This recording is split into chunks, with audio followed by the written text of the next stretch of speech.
ഒരിഞ്ച് ഭൂമി വിട്ടുതരില്ല. ഞങ്ങളുടെ കുടിലുകൾ പൊളിച്ചു മാറ്റി. വീടില്ല ഇവിടെ ഒരു വ്യവസായം. അവര് പറയട്ടെ. സർക്കാർ ഉത്തരവാണ്, തടയരുത്. ഞങ്ങൾ വോട്ട് നിന്ന് ജയിപ്പിച്ച സർക്കാരാണ്.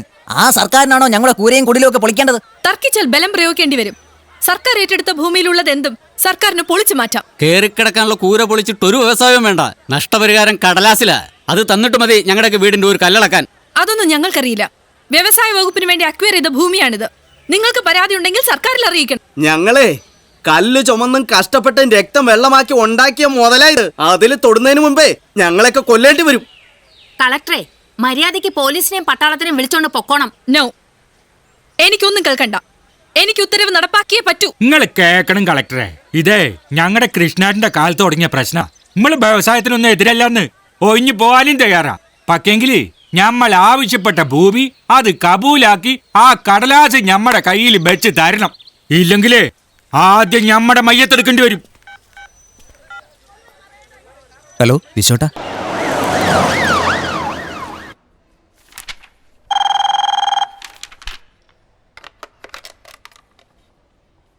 പറയൂ. ഓഹോ, അയ്യോ വേണ്ട, പെട്ടെന്ന് കയറിയങ്ങ് അറ്റാക്ക് ചെയ്ത് കളയരുത്. മയത്തിലൊന്നുകൂടി ഒന്ന് പറഞ്ഞു നോക്ക്. എന്നിട്ടും അനുസരിച്ചില്ലെങ്കിൽ ഈ ലോ ഹാൻഡ് ഓർഡർ നടപ്പാക്കുന്നത് എങ്ങനെയാണെന്ന് ഞാൻ പറഞ്ഞു തരേണ്ടല്ലോ. ചടങ്ങിന് 1-2 വെടി ആകാശത്തേക്ക്, പിന്നത്തെ വെടി അവിടുത്തെ പാവപ്പെട്ടവന്റെ നെഞ്ചത്തേക്കല്ലേ? മിസ്റ്റർ വിശ്വനാഥൻ. അതെ, വിശ്വനാഥൻ. മര്യാദയ്ക്ക് കളക്ടറെ വിളിച്ച് അവിടുന്ന് പിന്തിരിയാൻ പറയണം. ഇത് ഗവൺമെന്റ് തീരുമാനമാണ്, നടന്നിരിക്കും. തിരുത്തണം ആ തീരുമാനം. 5 സെന്റ് ഭൂമി നഷ്ടപ്പെട്ടവന് 1 സെന്റ് ഭൂമി പോലും വാങ്ങാൻ തയ്യാത്ത നക്കാപ്പിച്ച കൊടുത്ത് അവരൊഴിപ്പിച്ച് ഇവിടെ ഈ നന്ദിഗ്രാം ആവർത്തിക്കാനുണ്ട് ഭാവമെങ്കിൽ തടയും.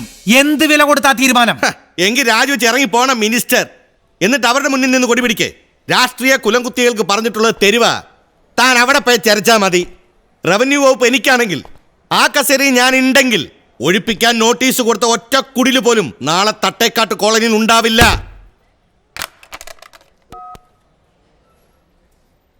കളക്ടർ മീരാദേവിയെ കണക്ട് ചെയ്യൂ. അത്രയ്ക്ക് ആവേശം അങ്ങോട്ട് കാണിക്കില്ല സാറേ. കാരണം നാളെ സാറ് തന്നെ ആയിരിക്കും റവന്യൂ മന്ത്രിയുടെ സീറ്റിൽ നിന്ന് ഉറപ്പിച്ച് അങ്ങോട്ട് പറയാൻ കഴിയില്ലല്ലോ സാറേ. സാറ് പറഞ്ഞ പോലെ രാഷ്ട്രീയ കുലകുത്തികൾക്ക് പറഞ്ഞിട്ടുള്ള തെരുവ് തന്നെയാ. ചിലപ്പോ അവിടെ പോയിട്ട് ചിഴക്കേണ്ടി വന്നല്ലോ. എന്താ സംശയം ഉണ്ടാ? സാറിന്റെ ഒരു പുന്നാര അനുജനില്ലേ സമൂഹത്തെ സേവിക്കാൻ കഷ്ടപ്പെടുന്നതിനിടയിൽ പിടിച്ച് സർക്കാരിന്റെ അതിഥിയായി ജയിലിൽ കഴിയുന്നവൻ? അവനെ ചോദ്യം ചെയ്ത കൂട്ടത്തിൽ അവന്റെ വായിൽ നിന്ന് വീണ് കിട്ടിയ ചില പളങ്കുമണികൾ ഞങ്ങളൊരു പെട്ടിയിലാക്കി അടച്ചു വെച്ചിട്ടുണ്ട്. അതിൽ പലതിലും സാറിന് മനോഹരങ്ങളായ ചിത്രങ്ങളും ഉണ്ട്. കമ്മീഷണർ ഇക്ബാലിനും എനിക്കും അറിയാവുന്ന ചില രഹസ്യങ്ങൾ മാത്രമാണ് ഇപ്പോഴത്. അതുകൊണ്ട് ഇപ്പൊ ഇവിടെ ഒറ്റ ഓപ്ഷനേ ഉള്ളൂ. നാളെ അത് വാർത്തയായിട്ട് വരണോ അതോ തട്ടേക്കാട് കോളനിയിലെ പ്രശ്നം വാർത്തയായിട്ട് വരണോ? സാറ് തീരുമാനിക്കുക. അതെ, ഒരു ബ്ലാക്ക് മെയിലിംഗ് ഇല്ലാതെ എങ്ങനെയാ സാറേ ഇത്തരം കാര്യങ്ങൾ ഒരു സ്മൂത്ത് ആയിട്ട് നടക്കുക? അതുകൊണ്ട് യുക്തമായിട്ടൊരു തീരുമാനം സാർ എടുക്കുക. തീരുമാനം ഒരുപാട് വൈകിയാൽ ഒരു റിയാലിറ്റി ഷോ കേരളത്തിലെ ജനങ്ങൾ മൊത്തം കാണും. വരട്ടെ.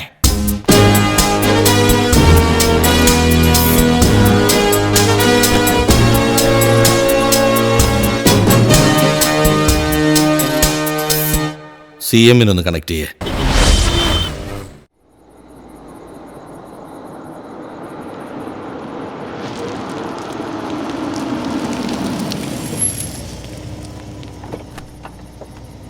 മോളെ മോളെ എഴുന്നേക്ക്. അച്ഛനെ ഒരു ഗസ്റ്റ് ഉണ്ട്. മോള് പോയി കിടന്നു. ഞാൻ ഉറങ്ങണതിന് മുമ്പ് വരുമല്ലോ. പിന്നെ എന്താ സാർ അത്യാവശ്യമായിട്ട് കാണണമെന്ന് പറഞ്ഞത്? നടരാജനുമായി വീണ്ടും മുടക്കിത്താനല്ലേ സാർ? അത് പിന്നെ ഒരു കണക്കിന് തട്ടേക്കാട് കോളനി പ്രശ്നമാ പാർട്ടിക്ക് തന്നെ അച്ഛനെ വേണ്ടാതാക്കിയത്. സത്യം പറഞ്ഞാൽ ആ പ്രശ്നം തന്നെയാ ചരിത്രത്തിൽ ആദ്യമായി തുടർച്ചയായി ഒരേ പാർട്ടിക്ക് തന്നെ വീണ്ടും അധികാരത്തിലേറാൻ അവസരമൊരുക്കിയത്. നിന്നെ പുറത്താക്കാൻ പ്രത്യേകിച്ചൊരു പാർട്ടിയില്ല. പക്ഷേ അതിന് ശ്രമിക്കുന്നവർ പുറത്തുണ്ടായിരിക്കും. രാഷ്ട്രീയത്തിൽ വേണ്ടത് എടുത്തിയാട്ടമല്ല, തന്ത്രമാണ്. ഇല്ലെങ്കിൽ അത് ശത്രുക്കളെ സൃഷ്ടിക്കാനേ കഴിയൂ. എന്റെ കൃഷ്ണേട്ടന്റെ മകൻ ഒരുപാട് ഉയരത്തിലിരിക്കുന്നെന്ന് കാണാൻ മോഹമുണ്ടെനിക്ക്. ആ മോഹത്തിന്റെ കടക്കൽ കത്തിവെക്കാൻ പാകത്തിന് നീ ശത്രുക്കളെ സൃഷ്ടിക്കരുത്. ഓർക്കുക, ശത്രു സംഹാരമേ ഉള്ളൂ, മനുഷ്യത്വമില്ല. അതാണ് പോളിറ്റിക്സ്. സൂക്ഷിക്കണം. ഇത്രയുമേ ഇപ്പോൾ എനിക്ക് ഇതിനോട് പറയാനുള്ളൂ.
എങ്ങനെയുണ്ട് ഡോക്ടർ? അത്ഭുതം വല്ലതും സംഭവിച്ചാലായി. എന്നുവെച്ചാൽ ഒരു 5% പോലും സാധ്യത ഞാൻ കാണുന്നില്ല. My God. നോ, ഡോക്ടർ അങ്ങനെ മാറണം. പോരുത്. ശേഖർ, ശേഖർ, ശേഖർ കണ്ണു തുറക്കും. Shekhar please. Shekhar,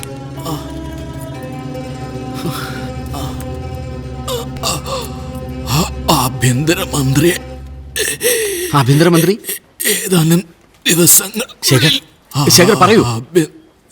come on.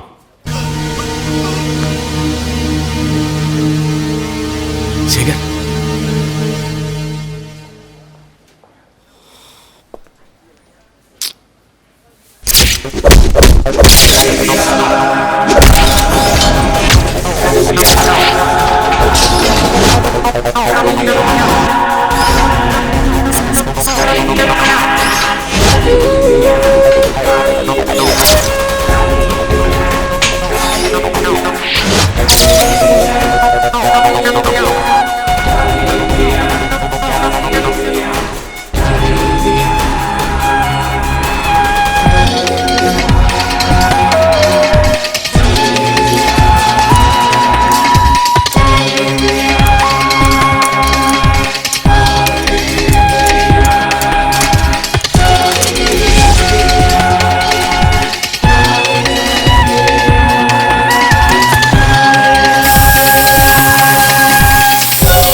Good morning sir. Good morning.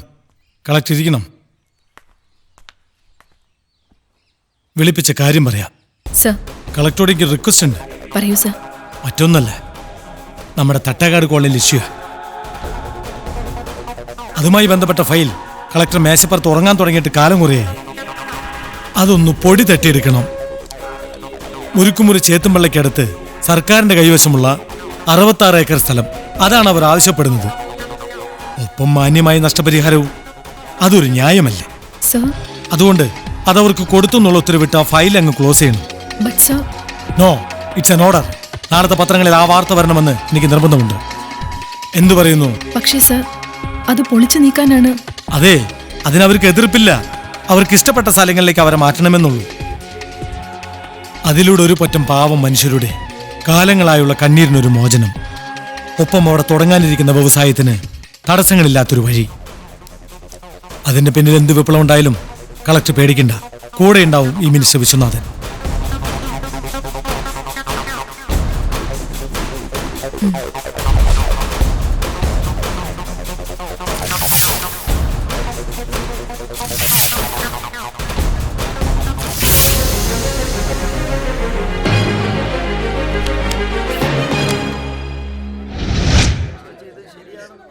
അതെ, ആരെങ്കിലും ഒന്ന് വാ തുറന്ന് എന്തെങ്കിലും ഒന്ന് പറ.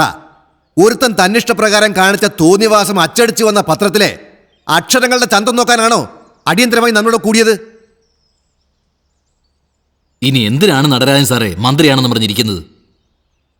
എന്തിന്? ഈ കളക്ടറെ പറഞ്ഞാൽ മതിയല്ലോ. സാക്ഷാൽ വകുപ്പ് ഭരിക്കുന്ന മന്ത്രിയും മുഖ്യമന്ത്രിയും ഒക്കെ ഉള്ളപ്പോ വേറൊരു വകുപ്പിന്റെ മേധാവി എന്തെങ്കിലും ഉത്തരവിട്ടാൽ അതിൽ കയറി ഒപ്പിടാൻ മാത്രമുള്ള വിവരമേ ഈ കളക്ടർക്കുള്ളൂ. മിനിസ്റ്റർ അല്പം കൂടി അന്തസ്സായി ബിഹേവ് ചെയ്യണം. അല്ല, എന്താ ഈ ബിഹേവ് എന്ന് പറഞ്ഞാൽ? IAS എടുത്തതിന്റെ പേരിൽ എന്ത് അവഹേളനവും സഹിക്കേണ്ടവരാണ് ഞങ്ങളെന്ന് കരുതരുത്. ബഹുമാനപ്പെട്ട മുഖ്യമന്ത്രിയോട് എനിക്കൊന്നേ ചോദിക്കാനുള്ളൂ. മിനിസ്റ്റർ ഉത്തരവിട്ടതാണോ അതനുസരിച്ചതാണോ ഞാൻ ചെയ്ത തെറ്റ്? തോന്നിവാസം കാണിക്കാൻ മന്ത്രിക്ക് കൂട്ടു നിന്നിട്ട് IASന്റെ മഹത്വം വിളമ്പെന്നോ? മിസ്റ്റർ നടരാജൻ, ഒരു കളക്ടറോട് താനിങ്ങനെ എന്താ ജില്ലാ മജിസ്ട്രേറ്റിന്റെ അധികാരം വെച്ച് വരെ തൂക്കിക്കൊല്ലൂ?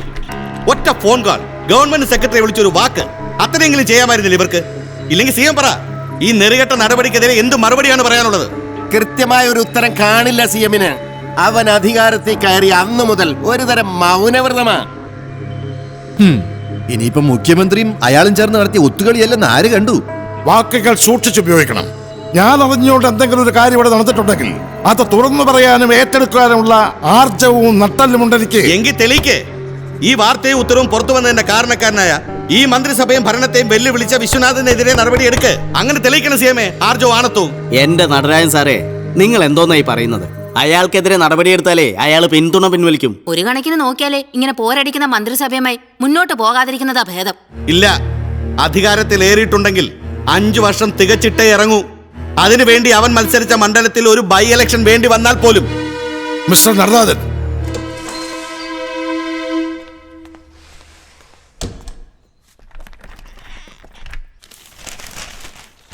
What foolishness, what rubbish! എന്ത് തീരുമാനമാണോ താനെടുത്തത്? ബാക്കിയുള്ളവരൊക്കെ മണ്ടന്മാരാണെന്ന് കരുതുക താൻ.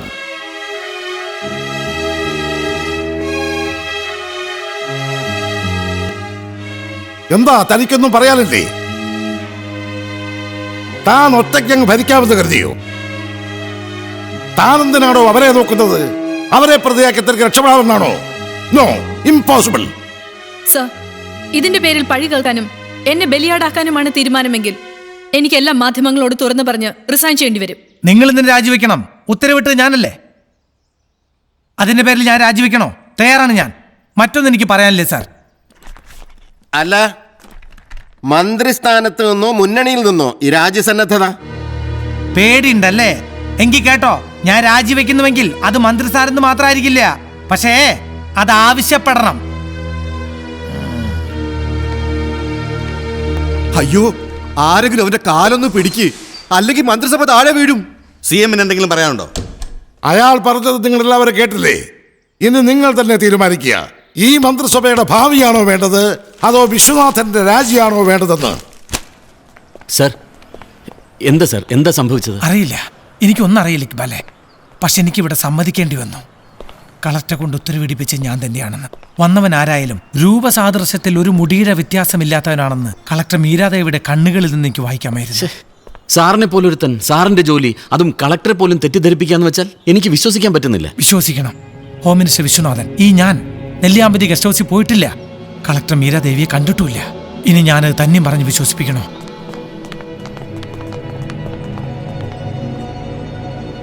ആരെങ്കിലും അറിയും മുമ്പ് എനിക്ക് അവനെ കിട്ടണം. കിട്ടുമ്പോൾ അവൻ്റെ ശരീരത്തിൽ ഒരു പോറൽ പോലും ഏൽക്കാൻ പാടില്ല. ഇത് city police commissioner Iqbal IPS home minister വിശ്വനാഥന്റെ ഓർഡറല്ല, നിന്നോടുള്ള അപേക്ഷയാണ്. എനിക്ക് കിട്ടണം അവനെ, ഒരു തുള്ളി രക്തം പോലും പൊടിയാതെ. സർ,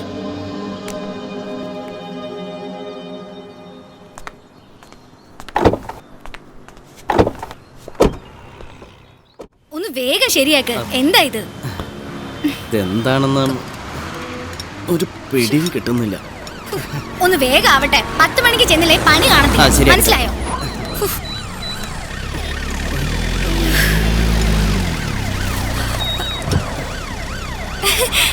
എന്താടി, എന്ത് പറ്റി? കണ്ടില്ലേ വണ്ടി ബ്രേക്ക് ഡൗൺ ആയി കിടക്കുന്നത്? മണിക്കൂർ 1 ആയി നിൽക്കാൻ തുടങ്ങിയിട്ട്. ഇക്കുന്റെ വണ്ടി വന്ന നിലയ്ക്ക് ഞാൻ എന്തിനാ വെയിൽ കൊള്ളുന്നത്? ഹലോ ചേട്ടാ, വണ്ടി റെഡിയാക്കി നേരെ അമൃത TVയിലേക്ക് കൊണ്ടുവരണേ. അറിയില്ലേ, എന്നെ കെട്ടാൻ പോകുന്ന ആളാ. ഇതൊന്ന് പിടിച്ചേ, അങ്ങോട്ട് നീങ്ങിയിരുന്നേ. നീങ്ങിയിരിക്കെ. എടി, ഞാൻ അത്യാവശ്യമായിട്ടാ. ഇത് ഇന്ന് ടെലികാസ്റ്റ് ചെയ്യാനുള്ള ഒരു ഫില്ലറാ, ട്രാഫിക് ജാമിനെ കുറിച്ച്. അയ്യോ, എന്നോട് അങ്ങനെ പറയല്ലേ. ഒരു ദിവസം എത്രമാത്രം പേര് ട്രാഫിക് ജാമിൽ കിടന്ന് നട്ടം തിരിയുന്നുണ്ടെന്ന് ബന്ധപ്പെട്ടവർക്കൊന്ന് കാണിച്ചു കൊടുക്കാലോ. നാണം വെക്കുന്നെങ്കിൽ വെച്ചോട്ടെ. ഹലോ ചേട്ടാ, വണ്ടി എടുത്തോ ഒന്ന് പറ പ്ലീസ്. വണ്ടി എടുക്കടോ. ചക്കര കൂട്ട്. പിന്നെ ഇക്കു, ഇന്നേ ഈ ഫില്ലർ എടുക്കുമ്പോ ഒരു സംഭവം ഉണ്ടായി. നീ ഇത് കണ്ടാ വണ്ടർ അടിക്കും. ശരിക്കും എനിക്ക് ഉറപ്പാ. ദേ ഇങ്ങോട്ട് നോക്കിയേ, ഇയാളെ നിനക്ക് പരിചയം ഉണ്ടോന്ന്? എനിക്കറിയില്ല. ഇങ്ങോട്ട് നോക്ക്. നമ്മുടെ മിനിസ്റ്റർ ടീഷർട്ട് ഇട്ട ഡിറ്റു ഇയാളെ പോലെ ഉണ്ടാവുമല്ലേ?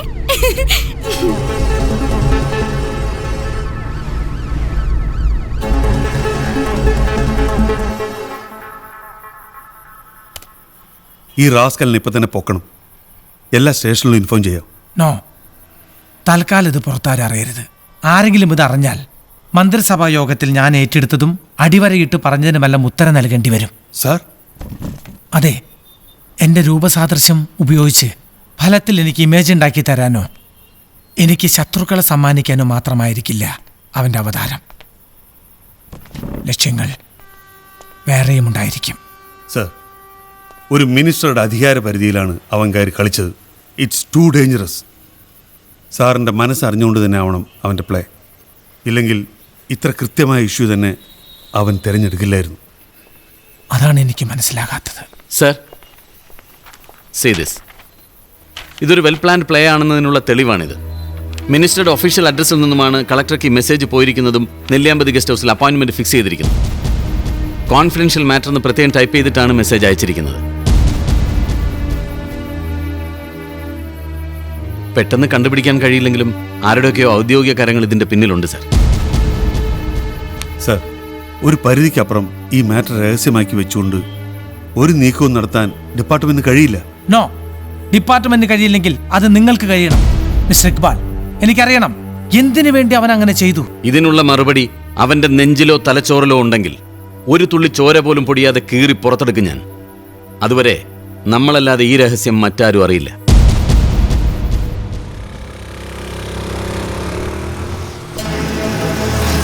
Hey, stop!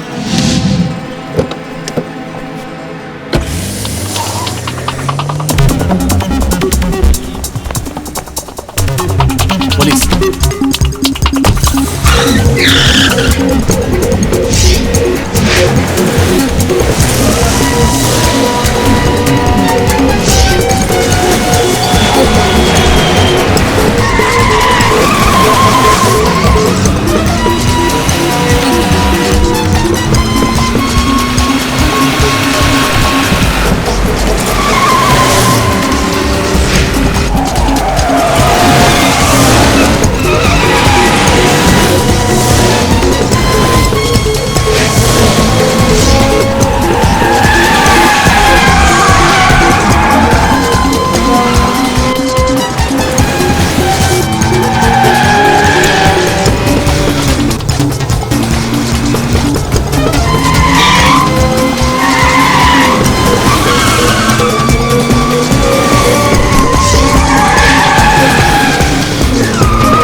ഒരു മനുഷ്യനും പറയില്ല അത് വിശ്വനല്ലെന്ന്.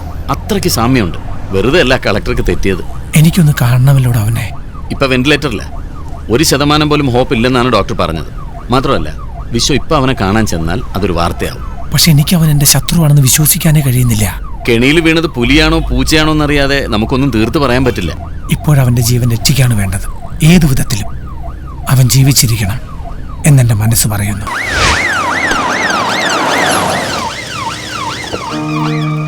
ഗംഗ, നീ എങ്ങോട്ടാ? അവളിത് എങ്ങോട്ടമ്മേ? നീ വലിയ തിരക്കിലാന്ന് കരുതി അവക്ക് അവളുടെ അച്ഛനെ കാണാൻ പോകാതിരിക്കാൻ പറ്റുമോ? ഒന്ന് പറഞ്ഞിട്ട് പോയിക്കൂടെ? എന്താ അമ്മേ പ്രശ്നം? അവളുടെ അച്ഛന് സുഖമില്ലെന്ന് പറഞ്ഞ് ഫോൺ വന്നു മോനെ. കുറച്ചു മുമ്പ് ഇവനിവിടെ വന്നപ്പോ അച്ഛനെ ഒന്ന് കണ്ടിട്ട് വരട്ടേന്ന് പുറകെ നടന്ന് ചോദിച്ചു ഇവള്. കുറച്ചു മുമ്പ്? അതെ, ഒരു 10 മിനിറ്റ് മുമ്പ്. എന്നിട്ട് അവനത് കേട്ട ഭാവം പോലും കാണിക്കാതെ ഒരൊറ്റ പോക്ക്. എന്തെങ്കിലും ഒന്ന് പറഞ്ഞിട്ട് പോന്ന് ഞാനും പറഞ്ഞു. എവിടെ? എന്നിട്ടിപ്പോ ചോദിച്ചത് കേട്ടില്ലേ? പറഞ്ഞിട്ട് പോയിക്കൂടെയെന്ന്.